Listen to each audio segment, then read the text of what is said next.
그럼 저는 뭐가 남는 거예요? 제가 떨리는 목소리로 물었어요. 김 변호사가 서류를 뒤졌어요. 개인용품 정도요? 개인용품이요? 옷까지, 시계, 그런 것들. 믿을 수 없었어요. 이상해요. 뭐가? 시어머니가 날카롭게 물었어요. 준혁이가 그럴 사람이 아니에요. 하지만 서류가 다 있잖아. 신우이가 끼어들었어요. 야! 시어머니가 벌떡 일어났어요. 지금 우리를 사기꾼으로 모는 거야? 그들은 몰랐습니다. 준혁이가 진짜 유언장을 따로 남겨뒀다는 것을. 본격 사연 시작 전 구독과 좋아요로 응원해 주시면 정말 감사하겠습니다. 또 어디에서 함께하고 계신지 댓글로 알려주시면 그 자리에도 행복과 좋은 기운이 가득하길 기도할게요. 안녕하세요. 저는 윤서진입니다. 올해 38살이고 2달 전에 남편을 잃었어요. 오늘은 남편의 장례식이 있는 날이었습니다. 아침 7시부터 검은 옷을 입고 준비했어요. 거울 앞에 선 제 모습은 말이 아니었어요. 얼굴은 창백하고 눈은 부어있고 입술은 바짝 말라 있었습니다. 남편 준혁이가 세상을 떠난 지 벌써 사흘째였어요. 갑작스러운 심장마비였어요. 아무런 예고도 없이 그냥 쓰러져서 병원으로 옮겨졌지만 이미 늦었어요. 장례식장으로 향하는 길에 택시 안에서 생각했어요. 오늘 하루만 버티면 된다고요. 그러면 모든 게 끝날 거라고요. 하지만 제가 너무 순진했어요. 장례식장에 도착하니 이미 많은 사람들이 와 있었어요. 친척들, 회사 동료들, 지인들. 모두 검은 옷을 입고 엄숙한 표정을 짓고 있었습니다. 저는 조심스럽게 입구로 걸어갔어요. 어머님 안녕하세요. 시어머니 백영숙에게 인사했어요. 시어머니가 저를 보더니 노골적으로 인상을 찌푸렸어요. 왜 왔어? 네. 여기 올 이유가 있어? 가슴이 뜨끔했어요. 준혁이 아내잖아요. 아내라고. 시어머니가 비웃었어요.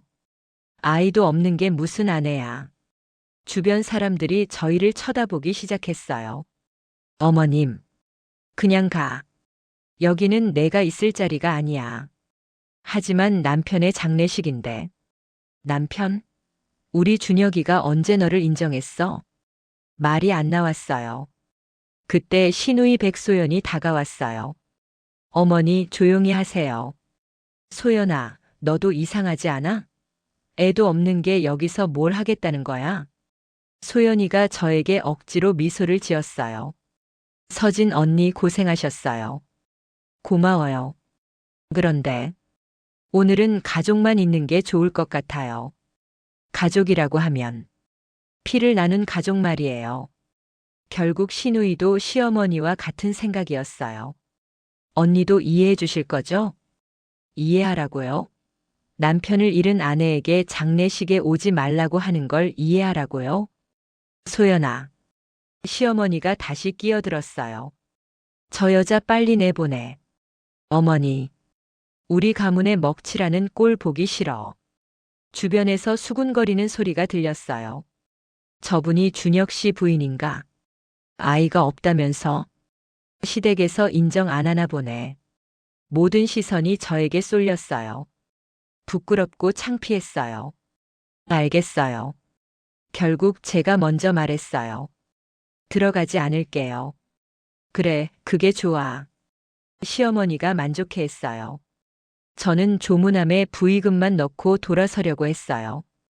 잠깐. 시어머니가 다시 불렀어요. 조물록에는 이름 쓰지 마. 네. 가족이 아니니까 이름 쓸 자격도 없어. 가슴이 터질 것 같았어요. 주변 사람들이 모두 이 광경을 지켜보고 있었어요. 휴대폰으로 찍는 사람들도 있었어요. 그럼 준혁이한테 마지막 인사라도. 안 돼. 시어머니가 단호하게 말했어요. 시간 낭비하지 말고 그냥 가. 더 이상 버틸 수가 없었어요. 입구 근처에 놓인 국화 한 송이를 집어서 바닥에 조용히 내려놓았어요. 준혁아 안녕. 작은 목소리로 인사했어요. 그리고 돌아서서 걸어 나왔어요. 뒤에서 시어머니의 목소리가 들렸어요. 이제야 좀 깨끗해지네. 장례식장을 나와서 한참을 걸었어요. 어디로 가야 할지도 모르겠고 뭘 해야 할지도 모르겠었어요. 버스 정류장 벤치에 앉아서 하늘을 봤어요. 맑은 날씨였어요. 이런 좋은 날에 남편이 세상을 떠났다니. 그때 누군가 제 앞에 섰어요. 서진 씨? 고개를 들어보니 중년 남성이었어요. 네, 강도훈입니다. 준혁이 친구였어요. 아, 안녕하세요. 장례식에 안 들어가세요? 못 들어가게 하셨어요. 누가요? 시댁에서요. 강도훈의 표정이 굳어졌어요. 왜요? 가족이 아니래요. 가족이 아니라니요? 아이가 없으니까요. 강도훈이 한숨을 쉬었어요. 준혁이가 이런 걸 알았다면. 괜찮아요. 괜찮지 않습니다. 하지만 어쩔 수 없잖아요. 서진 씨, 혹시 시간 있으세요? 네. 할 말이 있어서요. 무슨 말씀이세요? 준혁이가 남긴 것들에 대한 이야기요. 갑자기 궁금해졌어요. 지금 할 수 있나요? 네, 근처 카페로 갈까요? 좋아요. 카페로 가면서 생각했어요. 준혁이가 뭘 남겼을까요? 그리고 왜 시댁에서는 그렇게 저를 밀어내려고 하는 걸까요? 뭔가 제가 모르는 이유가 있는 것 같았어요. 강도훈과의 만남이 제 인생을 바꿀 중요한 순간이 될 거라는 걸 그때는 몰랐어요. 하지만 직감적으로 느꼈어요. 오늘부터 제 삶이 완전히 달라질 거라는 걸요. 장례식에서 쫓겨난 게 끝이 아니라 시작이었어요. 더 큰 시련이 기다리고 있었거든요. 집으로 돌아온 후 며칠 동안 아무것도 할 수 없었어요. 침대에 누워서 천장만 바라보며 시간을 보냈습니다. 장례식에서 일어난 일이 계속 머릿속을 맴돌았어요. 시어머니의 차가운 말들, 주변 사람들의 시선, 그리고 혼자 걸어 나와야 했던 그 순간들이요. 아이도 없는 게 무슨 아내야. 그 말이 특히 가슴에 박혔어요. 정말 아이가 없으면 가족이 될 수 없는 걸까요? 결혼한 지 10년이 넘었는데 그동안 쌓아온 시간들이 아무 의미가 없는 걸까요? 냉장고는 비어가고 있었지만 밥 먹을 기운도 없었어요. 준혁이가 좋아했던 반찬들이 그대로 있는데 이제는 만들 이유도 없었어요. 사흘째 되는 날 오후 드디어 준혁이의 유품을 정리하기로 했어요. 옷장을 열자 남편의 냄새가 훅 밀려왔어요. 눈물이 또 쏟아졌어요. 정장들을 하나씩 꺼내면서 추억이 떠올랐어요.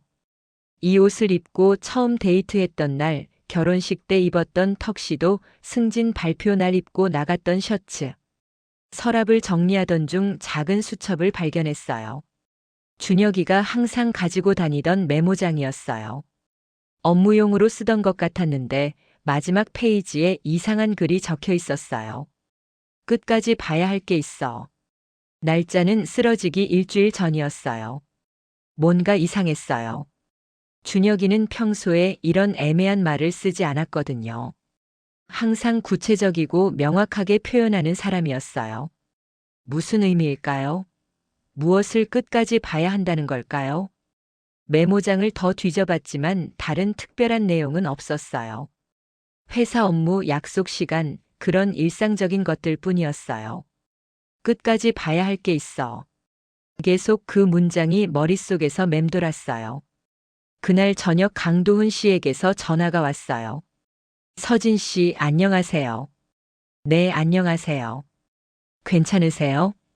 네. 그럭저럭요. 혹시 시간 되시면 내일 만날 수 있을까요? 내일요? 네, 준혁이 일로 상의 드릴 게 있어서요. 무슨 일인가요? 전화로는 좀 그렇고, 직접 만나서 이야기하죠. 알겠어요. 다음 날 강도훈 씨와 만났어요. 장례식 날보다 더 심각한 표정이었어요. 서진 씨, 시댁에서 연락 온 거 없나요? 아니요. 왜요? 준혁이 재산 관련해서 문의가 있을 것 같아서요. 재산이요? 네, 보험금이라든지 예금이라든지. 그런 건 잘 모르겠어요. 모르신다고요? 준혁이가 그런 이야기 별로 안 했거든요. 강도훈 씨가 의외라는 표정을 지었어요. 그럼 통장이나 보험 서류 같은 건 못 보셨어요? 못 봤어요. 이상하네요. 왜요? 준혁이가 꽤 꼼꼼한 사람이었는데. 무슨 말씀이세요? 보통은 부인에게 그런 걸 알려주잖아요. 맞는 말이었어요. 다른 부부들은 그런 이야기를 나누는 것 같은데 저희는 그런 대화를 거의 안 했어요. 혹시 집에 서류 같은 거 있는지 확인해 보세요. 알겠어요. 그리고 또 하나. 강도훈 씨가 목소리를 낮췄어요. 시댁에서 뭔가 요구하면 바로 응하지 마세요. 왜요? 일단 저한테 연락 주세요. 무슨 이유인지 알 수 있을까요? 지금은 말씀드리기 어렵고, 나중에 설명해 드릴게요. 뭔가 숨기는 것 같았어요. 집에 돌아와서 서류들을 찾아봤어요. 준혁이가 쓰던 서재 파일 캐비닛을 열어봤어요. 보험 서류, 은행 통장, 각종 계약서들이 정리되어 있었어요. 하나씩 보다가 깜짝 놀랐어요. 보험금이 생각보다 훨씬 많았어요. 몇억 원 단위였어요. 그리고 준혁이 명의 예금도 상당했어요. 저도 모르는 계좌들이 여러 개 있었어요. 이렇게 많은 돈이 있었다고. 혼자 중얼거렸어요. 그런데 이상한 점이 있었어요. 보험금 수익자란에 제 이름이 적혀 있지 않았어요. 준혁이 어머니와 누나 이름이 적혀 있었어요. 왜 내 이름이 없지? 결혼할 때 제가 수익자로 등록했던 것 같은데. 더 자세히 보니 변경 날짜가 적혀 있었어요. 6개월 전에 바뀌었더라고요. 6개월 전에 왜 바꿨을까? 그때 준혁이에게 무슨 일이 있었을까요? 다른 서류들도 살펴봤어요. 집 등기부 등본도 있었는데 이것도 이상했어요. 저희가 살고 있는 집인데 소유자가 준혁이 어머니로 되어 있었어요. 이것도 바뀐 건가? 분명히 결혼할 때는 준혁이 명의였는데. 서류를 더 뒤져보니 소유권 이전 등기 서류가 나왔어요. 역시 6개월 전에 처리된 거였어요. 왜 갑자기 6개월 전에 모든 걸 바꾼 거지? 뭔가 계획적으로 진행된 것 같았어요. 그때 준혁이가 쓴 메모가 떠올랐어요. 끝까지 봐야 할 게 있어. 혹시 이것과 관련된 이야기일까요? 그날 밤 잠을 이룰 수 없었어요. 머릿속이 복잡했어요. 보험금 수익자 변경, 집 소유권 이전, 그리고 준혁이의 메모. 모든 게 6개월 전에 일어난 일이었어요. 왜 준혁이는 저에게 아무 말도 하지 않고 이런 일들을 진행했을까요? 설마 저를 믿지 못했던 걸까요? 아니면 다른 이유가 있었던 걸까요? 새벽 3시까지 뒤척이다가 겨우 잠들었어요. 다음 날 아침 전화벨 소리에 깼어요. 여보세요? 서진아, 나 소연이야. 신우이 목소리였어요. 네, 언니. 오늘 시간 있어? 왜요? 어머니가 보자고 하셔. 가슴이 뛰기 시작했어요. 무슨 일로요? 와보면 알게 될 거야. 혹시 미리 말씀해 주실 수 있나요? 그냥 와. 2시에 집으로. 전화가 끊어졌어요. 뭔가 불길한 예감이 들었어요. 강도훈 씨가 했던 말이 떠올랐어요. 시댁에서 뭔가 요구하면 바로 응하지 말라고 했던. 이제 그 이유를 알 것 같았어요. 분명히 보험금이나 재산 이야기일 거예요. 그리고 아마 저에게 유리하지 않은 내용일 거고요. 시계를 보니 오전 10시였어요. 4시간 후에 시댁에 가야 했어요. 마음의 준비를 해야겠다고 생각했어요. 이번에는 장례식 때처럼 당하고만 있지 않겠다고 다짐했어요. 준혁이가 남긴 메모를 다시 봤어요. 끝까지 봐야 할 게 있어. 이제 조금 이해가 됐어요. 준혁이도 뭔가 예상하고 있었던 것 같아요. 오늘 시댁에서 무슨 이야기를 할지, 그리고 저는 어떻게 대응해야 할지. 이건 단순한 일이 아니라는 직감이 들었어요. 더 큰 일의 시작일 수도 있겠다는 생각이 들었습니다. 오후 2시에 시댁에 도착했어요. 큰 저택의 거실에는 이미 여러 사람이 모여 있었습니다. 시어머니 백영숙, 시누이 백소연, 그리고 처음 보는 중년 남성이 앉아 있었어요. 늦었네. 시어머니가 차갑게 말했어요. 죄송해요. 앉아. 거실 한쪽 구석 의자를 가리켰어요. 다른 사람들과는 떨어진 자리였습니다. 소개할게. 시누이가 말했어요. 우리 가족 변호사 김 변호사님이야. 김 변호사가 고개를 끄덕였어요. 안녕하세요. 네, 안녕하세요. 분위기가 심각했어요. 뭔가 중요한 이야기를 할 것 같았어요. 오늘 모인 이유는 준혁이 유산 정리 때문이야. 시어머니가 입을 열었어요. 유산이요? 그래, 보험금이랑 예금이랑. 정리할 게 많거든. 김 변호사가 서류를 꺼냈어요. 먼저 보험금부터 말씀드리겠습니다. 네. 고 백준혁 씨의 보험금은 총 3억 원입니다. 3억이요? 생각보다 많았어요. 수익자는 어머님과 누님으로 되어 있습니다. 네. 어머님이 2억, 누님이 1억으로 지정되어 있어요. 가슴이 뛰기 시작했어요. 그럼 저는 귀하의 이름은 없습니다. 왜요? 김 변호사가 서류를 보여줬어요. 작년에 변경된 것으로 나와 있네요. 작년에요? 시누이가 말했어요. 준혁이가 바꾼 거야. 왜 바꿨을까요?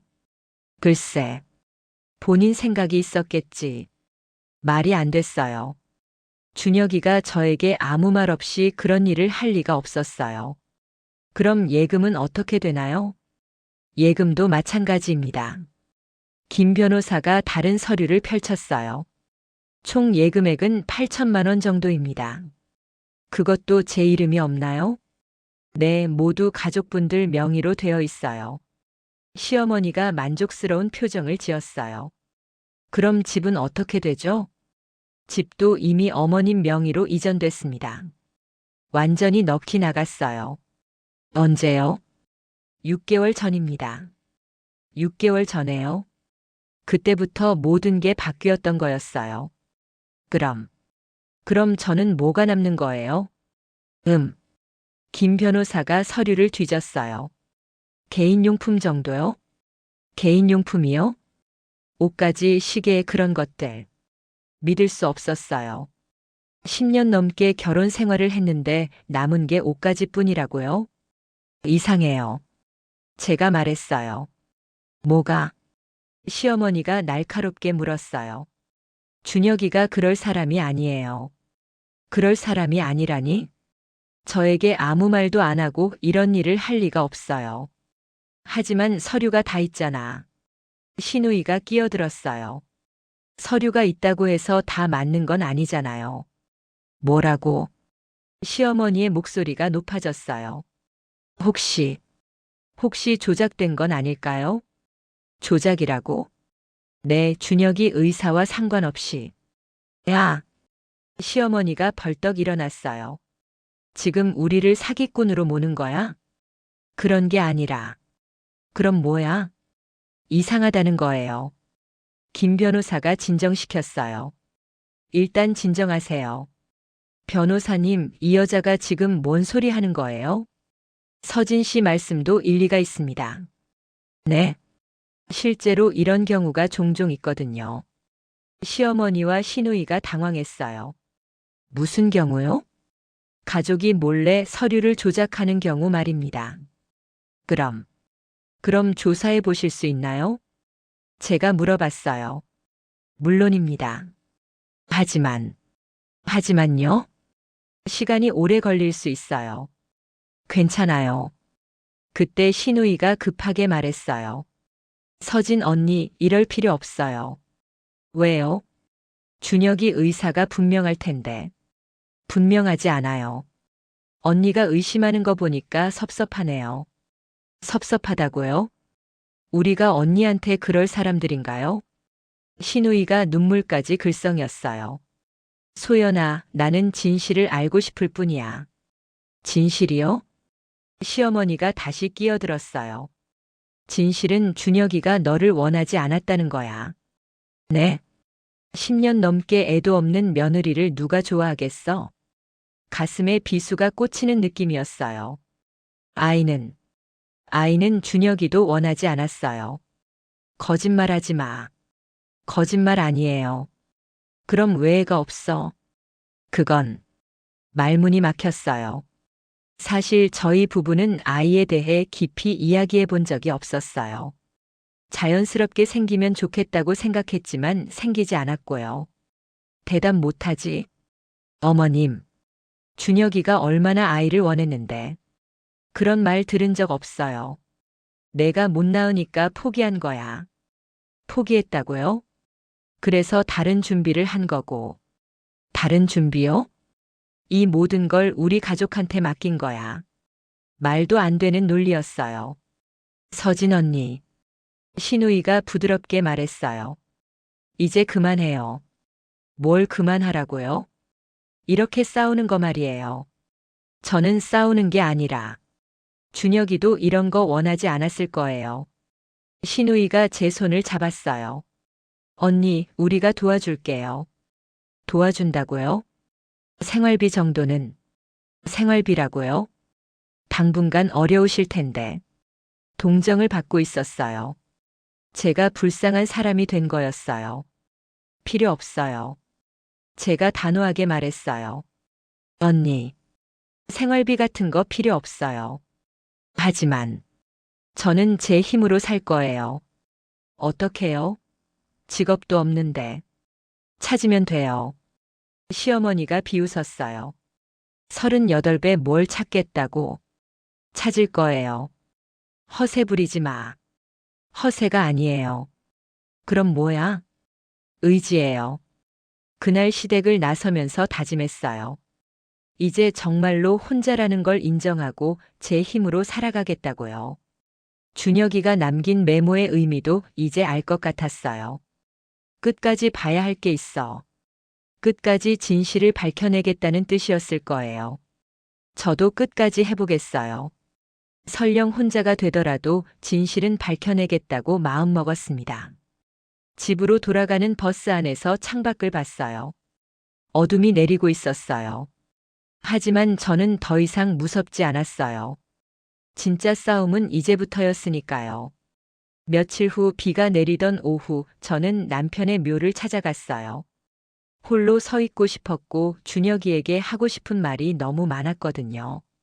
묘지는 조용했어요. 빗소리만 정막을 깨트리고 있었습니다. 준혁아, 나야. 묘비 앞에 무릎을 꿇고 앉았어요. 시댁에서 나를 완전히 버렸어. 눈물이 빗물과 섞여 흘러내렸어요. 정말 내가 그런 걸 원했던 거야? 대답이 없는 묘비를 바라봤어요. 그때 묘비 아래쪽에 새겨진 작은 글자가 눈에 들어왔어요. 아직 끝나지 않았다. 이상했어요. 장례식 때는 보지 못했던 문구였거든요. 누가 이런 걸 새긴 거지? 더 자세히 보니 글씨체가 준혁이 필체와 비슷했어요. 묘비를 만질 때 뭔가 이상함을 느꼈어요. 한쪽 모서리가 살짝 들떠 있는 것 같았어요. 손으로 눌러보니 정말로 움직였어요. 이게 뭐지? 조심스럽게 더 눌러보니 작은 홈이 나타났어요. 그 안에 무언가 들어있었어요. 작은 금속 상자였어요. 이런 게 여기 있었다고. 주변을 둘러보고 상자를 꺼냈어요. 상자에는 자물쇠가 있었지만 열쇠는 없었어요. 하지만 준혁이 생일 숫자로 돌려보니 열렸어요. 안에는 USB와 편지가 들어있었어요. 편지부터 펼쳐봤어요. 서진에게 이 편지를 읽고 있다면 내 예상이 맞았다는 뜻이야. 미안해. 너에게 미리 말하지 못해서. 우리 가족이 너를 어떻게 대할지 뻔했어. 그래서 이런 준비를 해뒀어. USB에 모든 증거가 있어. 진짜 내 의지가 뭔지, 그리고 가족들이 뭘 했는지. 끝까지 싸워줘. 너는 내가 가장 사랑하는 사람이야. 마이너스 준혁. 손이 떨렸어요. 준혁이가 모든 걸 알고 있었다는 뜻이었어요. 그럼 시댁에서 한 일들이. 집으로 돌아가서 USB를 컴퓨터에 꽂았어요. 여러 폴더가 있었어요. 첫 번째 폴더에는 음성 파일이 있었어요. 재생해 보니 시어머니와 시누이가 대화하는 소리였어요. 준혁이 죽으면 그 여자는 어떻게 할 거야?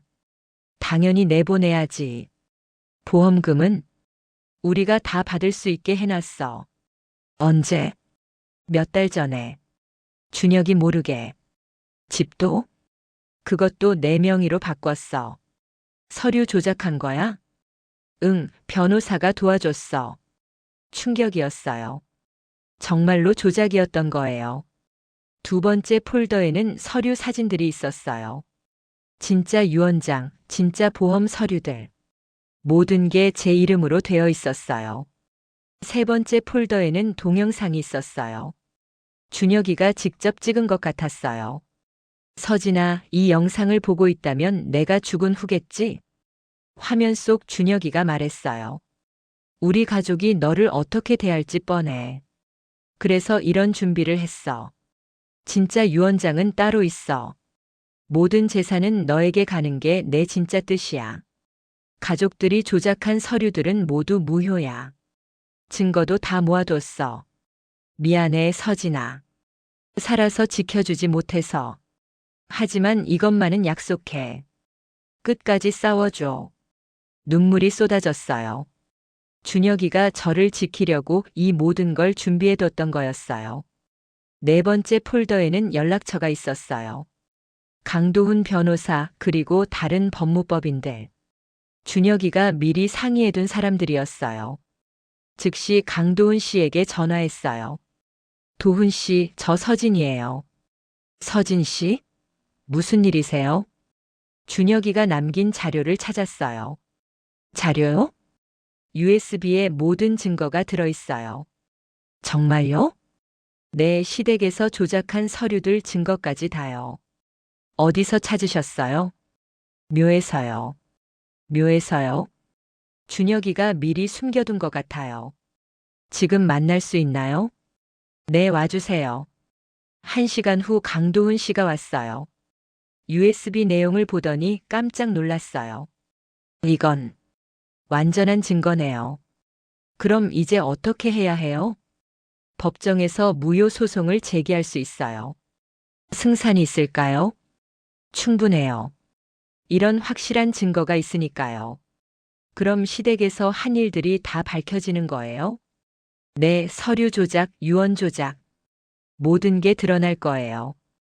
가슴이 뛰었어요. 시간이 얼마나 걸릴까요? 몇 달 정도?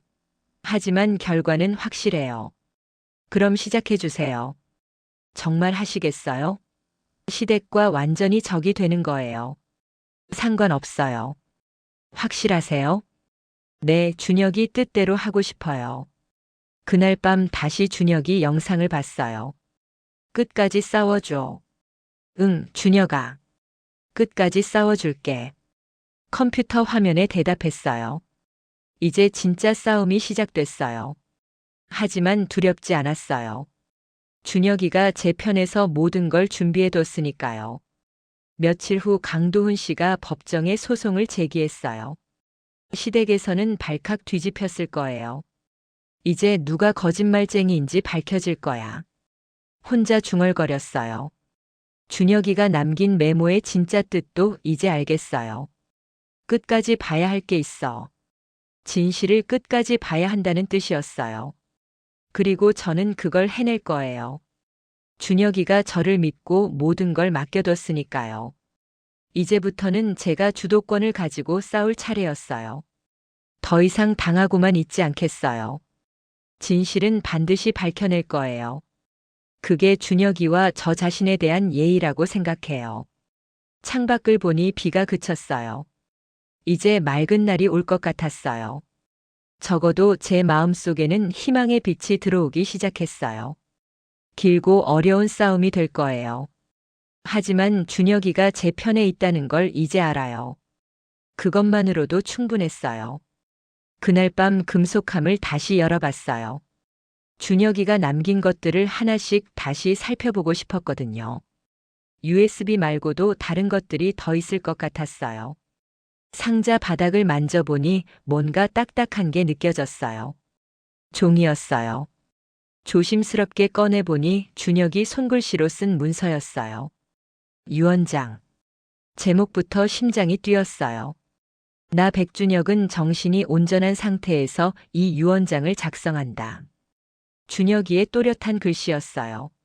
내가 죽은 후 모든 재산은 아내 윤서진에게 상속한다. 보험금 3억 원, 예금 8천만 원, 그리고 집까지 모든 것을 서진에게 남긴다. 가족들이 이를 방해할 것을 알고 있다.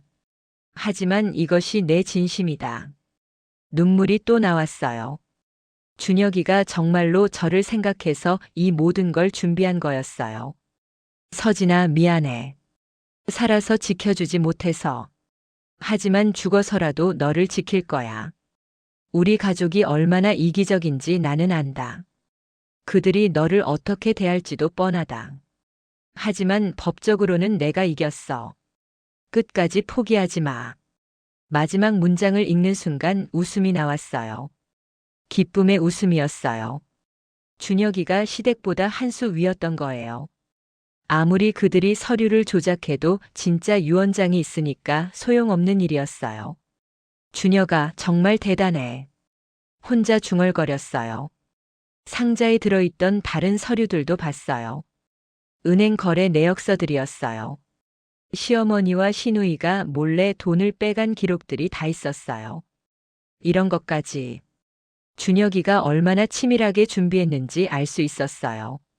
핸드폰에 있던 녹음 파일들도 더 있었어요. 시댁 가족들이 저에 대해 나쁘게 이야기하는 내용들이었어요. 애도 없는 여자가 뭘 알겠어? 빨리 내보내야 해. 재산은 절대 못 줘. 이런 말들이 녹음되어 있었어요. 모든 게 계획적이었다는 증거였어요. 그날 밤 강도훈 씨에게 다시 전화했어요. 도훈 씨 유언장을 찾았어요. 유언장도 있었어요? 네, 준혁이 자필로 쓴 거예요. 그럼 완전히 끝났네요. 어떻게요? 자필 유언장은 법적으로 가장 강력한 증거거든요. 시댁에서 아무리 버텨도 소용없다는 뜻이에요? 네, 이제 시간 문제예요. 안도감이 들었어요. 마침내 준혁이의 진짜 마음을 세상에 알릴 수 있게 된 거였어요. 다음 날 아침 처음으로 마음이 가벼웠어요.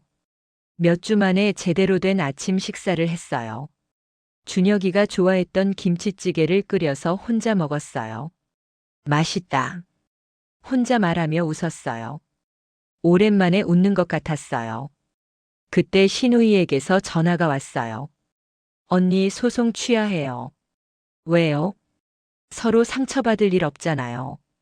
이미 늦었어요. 언니. 소연아, 이제 그만해. 무슨 말씀이세요? 나는 모든 걸 알고 있어. 뭘 안다는 거예요? 준혁이가 남긴 진짜 유언장까지 찾았어요. 전화 너머로 침묵이 흘렀어요. 언니. 그건 이제 와서 변명하지 마요. 하지만 법정에서 봐요. 전화를 끊었어요. 더 이상 그들의 말을 들을 필요가 없었어요. 오후에 준혁이 묘에 다시 갔어요. 준혁아, 고마워. 묘비에 손을 얹고 말했어요. 내가 지켜준 덕분에 이길 수 있을 것 같아. 이제 정말로 끝까지 해볼게. 바람이 불었어요. 준혁이가 대답하는 것 같았어요. 그날부터 저는 달라졌어요. 더 이상 당하지 않을 거예요. 준혁이가 제게 준 힘으로 끝까지 싸워볼 거예요. 진실은 반드시 승리한다는 걸 보여주겠어요. 그것이 준혁이에 대한 저의 마지막 약속이었어요. 일주일 후 강도훈 씨 사무실에서 만났어요. 준혁이가 남긴 모든 자료를 가져갔습니다. 서진 씨, 이건 정말 대단한 준비네요. 강도훈 씨가 서류들을 펼쳐놓고 말했어요. 어떤 게요? 준혁 씨가 여러 곳에 증거를 나눠 숨겨둔 것 같아요. 여러 곳이요? 네, 묘지 말고도 다른 곳에도 있을 거예요. 어떻게 알 수 있어요? 여기 보세요. 강도훈 씨가 USB 파일 중 하나를 보여줬어요. 은행 대여금고 이용 내역이 있어요. 대여금고요? 네, 작년부터 이용하기 시작했네요.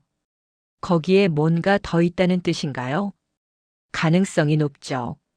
그럼 어떻게 해야 해요? 우선 은행에 연락해서 확인해 봐야겠어요. 제가 접근할 수 있을까요? 유언장에 언급되어 있다면 가능할 거예요. 다시 준혁이에 잡힐 유언장을 자세히 봤어요. 끝 부분에 작은 글씨로 적힌 내용이 있었어요. 추가 자료는 신한은행 대여금고 1247번에 보관. 있네요. 그럼 내일 은행에 가보죠. 다음 날 은행에 갔어요. 유언장과 신분증을 제출하니 대여금고에 접근할 수 있었어요. 금고 안에는 더 많은 서류들이 있었어요. 시댁 가족들의 재산 현황, 과거 법적 분쟁 기록, 그리고 가족들의 대화를 녹음한 파일들. 이런 것까지. 강도훈 씨도 놀란 표정이었어요. 준혁 씨가 정말 치밀하게 준비하셨네요. 가장 충격적인 건 시어머니의 다른 아들에 대한 자료였어요. 다른 아들이요? 네, 준혁 씨 형이 있었대요.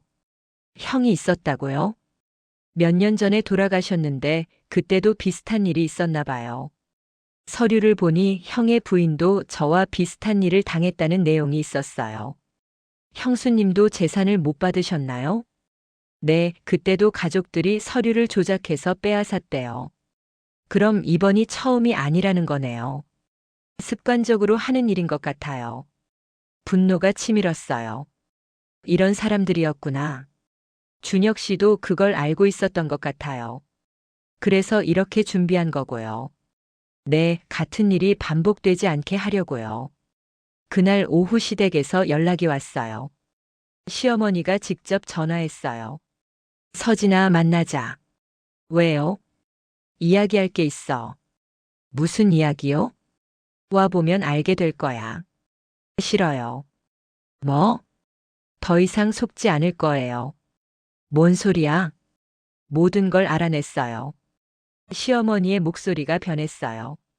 뭘 알았다는 거야? 형님 일까지 다요. 형님 일이라니. 형수님한테도 같은 짓을 했잖아요. 침묵이 흘렀어요. 서진아, 이제 와서 변명하지 마세요. 우리가 사과할게. 사과로 되는 일이 아니에요. 그럼 뭘 원해? 법정에서 결정 날 거예요. 서진아, 제발. 전화를 끊었어요. 며칠 후 변호사를 통해 정식으로 소송을 제기했어요. 재산 반환 청구, 서류 조작 고발, 정신적 피해 배상까지. 시댁에서는 반박 서류를 제출했지만 소용없었어요. 준혁이가 남긴 증거들이 너무 확실했거든요. 첫 번째 법정 출석 날이 됐어요. 시어머니와 시누이가 변호사와 함께 와 있었어요. 피고 측에서 뭔가 할 말이 있나요? 판사가 물었어요. 저희는 모든 일을 적법하게 처리했습니다. 시댁 변호사가 답했어요. 그럼 이 녹음 파일은 뭘로 설명하시겠어요? 강도훈 씨가 증거를 제출했어요. 법정에 시어머니와 시누이의 목소리가 울려 퍼졌어요. 준혁이 죽으면 그 여자는 어떻게 할 거야? 당연히 내보내야지. 보험금은 우리가 다 받을 수 있게 해놨어. 시어머니의 얼굴이 창백해졌어요. 이건 언제 녹음된 거야? 작년부터 지속적으로 녹음된 것들입니다. 판사가 말했어요. 피고 측에서 이에 대한 해명이 있나요? 시댁 변호사가 당황했어요. 저희는. 그리고 이건 진짜 유언장입니다. 강도훈 씨가 준혁이 잡힐 유언장을 제출했어요. 필적 감정도 완료됐고 작성 일자도 확인됐습니다. 판사가 유언장을 검토했어요.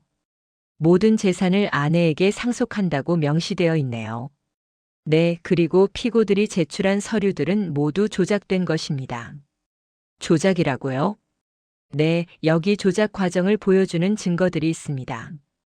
컴퓨터 화면에 조작된 서류들의 변경 과정이 나타났어요. 신우이가 울먹이기 시작했어요. 저희는 그냥 피고 측에서 더 이상 변론할 내용이 있나요? 판사가 물었어요. 시댁 변호사가 고개를 저었어요. 없습니다. 그럼 오늘 심리는 여기서 마치겠습니다. 법정을 나오면서 시어머니가 제게 다가왔어요. 서진아, 이제 와서 뭐 하실 거예요? 미안해. 미안하다고요?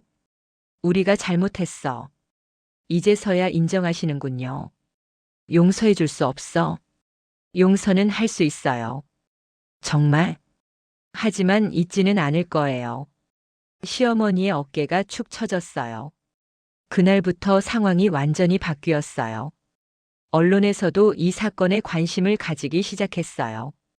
며느리 재산 편취 사건, 가족의 탈을 쓴 범죄, 이런 제목들로 보도됐어요. 시댁 가족들은 완전히 망신을 당했어요. 하지만 저는 시원하기보다는 씁쓸했어요. 이 모든 게 없었다면 좋았을 텐데. 준혁이가 살아있었다면 이런 일은 없었을 텐데.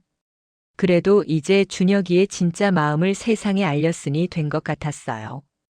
두 번째 법정 날짜가 다가오면서 시댁에서 움직임이 바빠졌어요. 먼저 신우이가 찾아왔어요. 언니, 정말 끝까지 가실 거예요? 소연이는 예전과 달리 초췌해 보였어요. 왜? 무서워졌어요? 무섭다기보다는 후회돼요. 지금 와서요? 처음부터 이럴 생각은 아니었어요. 그럼 뭘 생각했는데요? 그냥 어머니 말씀을 따른 거예요. 신우이가 눈물을 글썽였어요. 언니도 이해하실 거라고 생각했어요. 이해요? 제 재산을 빼앗는 걸요? 재산보다는 가족이 우선이라고 생각해서요. 가족이라고요? 웃음이 나왔어요. 저를 가족으로 생각하셨다면 이런 일은 없었겠죠. 언니, 소연 씨, 이제 와서 후회해도 늦어요. 그럼 정말 끝까지 가실 거예요? 네, 준혁이 뜻이니까요. 소연이가 한숨을 쉬었어요. 오빠도 이런 걸 원했을까요?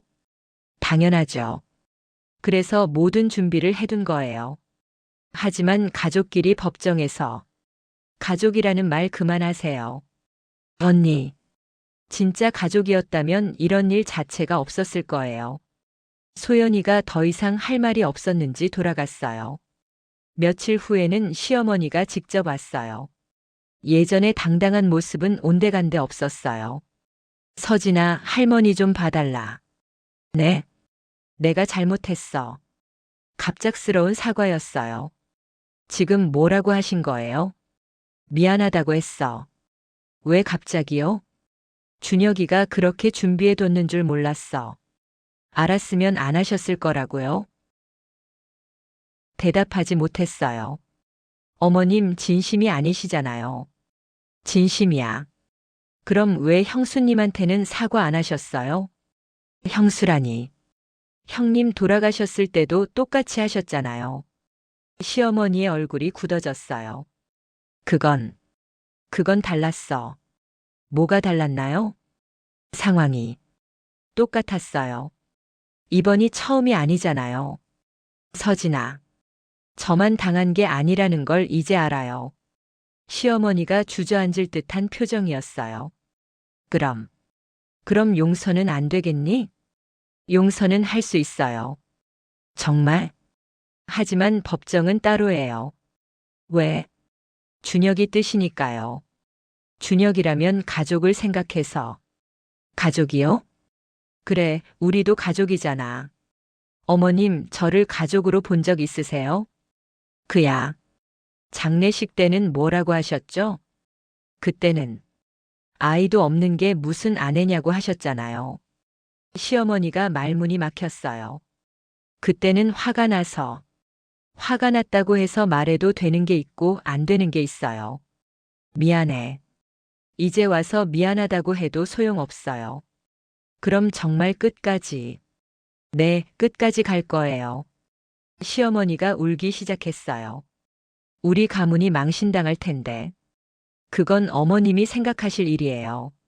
서진아, 제발. 더 이상 말씀하지 마세요. 세 번째 법정 날이 됐어요. 이번에는 최종 판결이 나는 날이었어요. 지금까지의 심리 결과를 종합하여 판결하겠습니다. 판사가 말했어요. 피고들이 제출한 서류들은 모두 조작된 것으로 판명됐습니다. 시댁 가족들의 얼굴이 어두워졌어요. 반면 원고가 제출한 자필 유언장은 진본으로 확인됐습니다.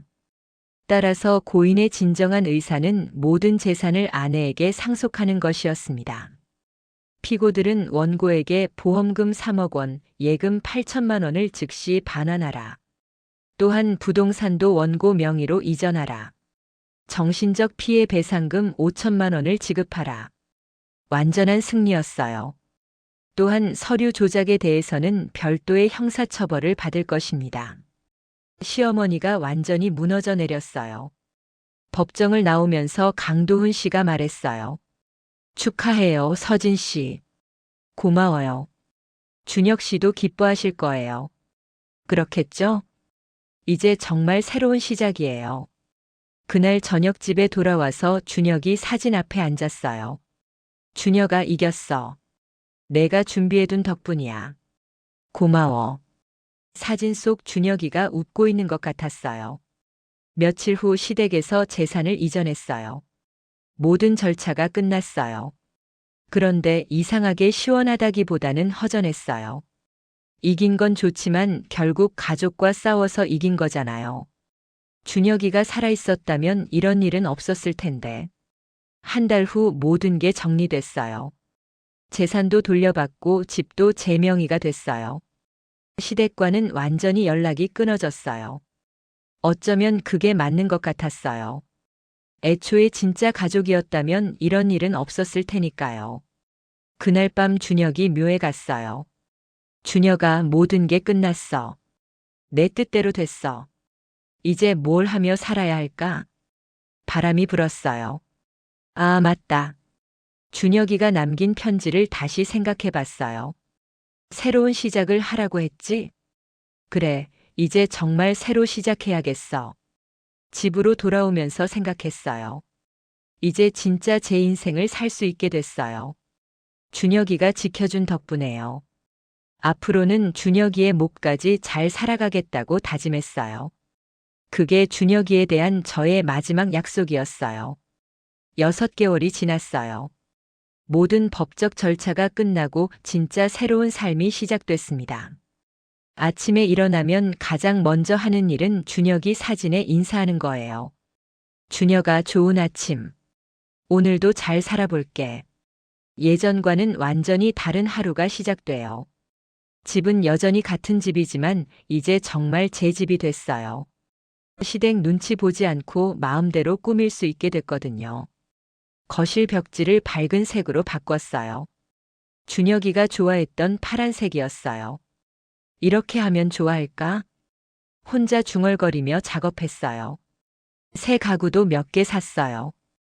2인용 소파를 1인용으로 바꿨어요. 이제 혼자 사니까 딱 맞더라고요. 요리도 달라졌어요. 예전에는 준혁이 취향에 맞춰서 했는데 이제는 제가 먹고 싶은 걸 해요. 매운 떡볶이, 단 호떡, 신 김치찌개. 준혁이는 별로 안 좋아했던 음식들이에요. 이것도 맛있네. 혼자 먹으면서 웃었어요. 새로운 일도 시작했어요. 동네 복지관에서 상담 봉사활동을 하게 됐어요. 저처럼 어려움을 겪는 사람들을 도와주는 일이에요. 어떻게 견디셨어요? 한 할머니가 물어보셨어요. 하루하루 버텼어요. 힘들지 않으셨어요? 힘들었죠. 하지만 포기하지 않았어요. 어떻게요? 믿어주는 사람이 있었거든요. 제 이야기를 들은 분들이 용기를 얻는 모습을 보면 뿌듯해요. 저도 해볼 수 있을까요? 물론이죠. 저도 했는데 못하실 게 없어요. 이런 대화들이 저에게도 힘이 돼요. 어느 날 길에서 신우이를 우연히 만났어요. 언니. 소연이가 조심스럽게 다가왔어요. 안녕하세요. 어떻게 지내세요? 잘 지내고 있어요. 저희 정말 후회하고 있어요. 그래요. 용서해 주실 수 없나요? 이미 용서했어요. 정말요? 네, 다만 다시 가까워질 생각은 없어요. 소연이가 아쉬워하는 표정을 지었어요. 그래도 연락은 필요 없어요. 언니, 소연 씨도 잘 지내세요. 그렇게 인사하고 헤어졌어요. 미워하지는 않지만 가까워지고 싶지도 않았어요. 어떤 일들은 용서해도 잊혀지지 않는 법이니까요.